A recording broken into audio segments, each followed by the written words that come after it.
सिद्धि की शादी के बाद वो ससुराल चली जाती है। पीछे रह जाती है भाभी रानी। सिद्धि के ससुराल जाते ही भाभी कहती है, अरे वाह जी वाह, सारे कपड़े मेरे। हाय रे पैंट, अरे वाह वाह, मजा आ जाएगा। अरे ये सिद्धि की अलमारी के सामने खड़े होकर क्या बड़बड़ा रही है? जाकर देख मेहमानों को विदाई की मिठाई मिली कि नहीं। अब हाँ माँ जी, क्यों नहीं, लेकिन पहले कपड़े तो बदल लूं। अब रानी आ जाती है सिद्धि के उन कपड़ों में जो वो ससुराल जाने से पहले घर छोड़ जाती है। अरे रानी, कुछ दिन रुक जाती। अरे ये तो सिद्धि बिटिया को मैंने ही दिया था, बड़ा ही फबता था उस पर, तुझ पर तो कुछ खास नहीं लग रहा। अब वो ना मेरे सारे कपड़े गीले थे तो सोचा पहन लूं। वैसे भी सिद्धि को कौन सा भी पुराने आउटडेटेड कपड़ों को पहनना है। वैसे भी ये सूट तो मैंने तभी पहना था, वैसे खास है भी नहीं ये। हाँ ठीक है, लेकिन ना मेरी सिद्धि पर तो जमता था। सारे मेहमान चले जाते हैं और सिद्धि ससुराल से मायके पहली बार आती है। अपना घर, अपना कमरा, अपनी अलमारी। ये बोलकर जैसे ही सिद्धि अलमारी खोलती है तो सामने उसके कपड़ों की जगह कुछ और ही रखा होता है। माँ, जरा कमरे में तो आना। सास और रानी वहां पहुंच जाते हैं।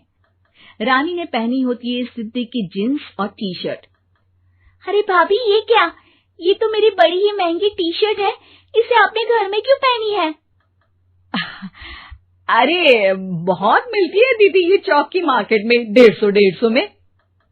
ओ भाभी प्लीज, ये एरोपोस्टल है, 2000 की एक टी शर्ट। ओहो, 2000 में तो दीदी 4 साड़ी आ जाए। अब क्या बोलूं? भाभी, ये मेरी अलमारी में छोटू के कपड़े, तो मेरे कपड़े कहाँ हैं? मेरी अलमारी में? अब दीदी आपको कौन से पुराने कपड़े पहनने थे? माना भाभी, लेकिन मैं जब घर आती तो यही सब पहनती ना। अरे तुम तो बड़ी कंजूस हो दीदी। खैर, वक्त आता है जब सिद्धि ससुराल के लिए रवाना हो रही होती है।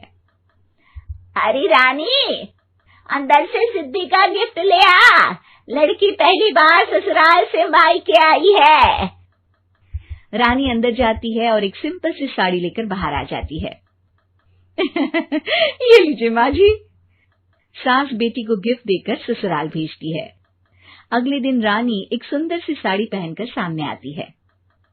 अरे रानी, ये तो वो साड़ी है जो मैंने सिद्धि को देने के लिए दी थी जब वो ससुराल ले जाती, लेकिन ये तूने कैसे पहन ली? अरे माँ जी, ये साड़ी तो मुझे बहुत पहले से ही पसंद थी, लेकिन चिंता ना करिए, मैंने सिद्धि के लिए भी अच्छी सी साड़ी दी है। हाँ। तभी सिद्धि का फोन आता है। क्या माँ, कुछ अच्छा तो दिया होता ससुराल ले जाने के लिए। अरे पहले दिखा दिया होता। ये चमकते हुए पैकेट में नौकरानी वाली साड़ी मत दिया करो माँ। अरे बेटे, वो तेरी भाभी ने ना गलती से उससे पैकेट बदल गया। हाँ, मैं कल ही तेरे भाई के हाथ से तेरा वाला पैकेट भेज दूंगी। अरे रहने दो माँ, आई एम श्योर भाभी ने अभी वही साड़ी पहनी होगी जो तुमने मेरे लिए रखी थी। तुम तो समझ नहीं पाई उनको। खैर छोड़ो, मैं ज्यादा बोलती अच्छी नहीं लगती, रहने दो, आपको उन्हीं के साथ रहना है, फिर बात करेंगे। सास को रानी पर गुस्सा आ जाता है। वो उसके कमरे में जाती है जहाँ वो शादी का एल्बम देख रही होती है। रानी, मार्केट जाकर एक ऐसी ही साड़ी लेकर आ, कल प्रतीक जाकर सिद्धि के घर दे आएगा। अरे क्यों माँ जी, कितनी साड़ी देनी है दीदी को? यहाँ कोई सेल लगी है क्या? अरे चुप कर, मेरे बेटी के हिस्से की साड़ी खुद पहन ली, अब ज्यादा ज्ञान बांट रही है। एक दिन सिद्धि का फोन आता है। माँ, मेरी सास ने आप सबको खाने पर बुलाया है। सारे लोग सिद्धि के ससुराल पहुंचते हैं। खाना खाकर वो लोग निकल रहे होते हैं कि सिद्धि की सास सभी को गिफ्ट देती है।